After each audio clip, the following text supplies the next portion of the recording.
In front of me is Samsung Galaxy A50 and today I would like to show you how you can manage apps permissions.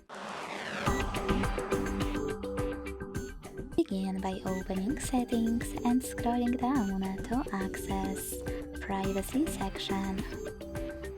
Then click on Permission Manager and select one of your device's features to manage, like location. Following that, tap on one of your apps located under one of those sections. I will go with Calendar from Not Allowed one. Then apply one of those options by clicking on the best one for you.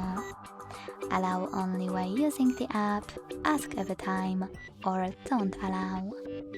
I will go with the first one, so when I tap and go back, I can set Calendar just gained access to my device's location if I'm using this app.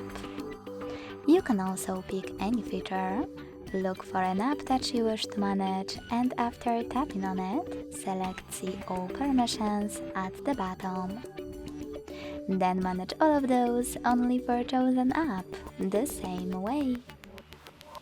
Thanks so much for watching. If you enjoyed this video, leave a like, comment and subscribe. Bye!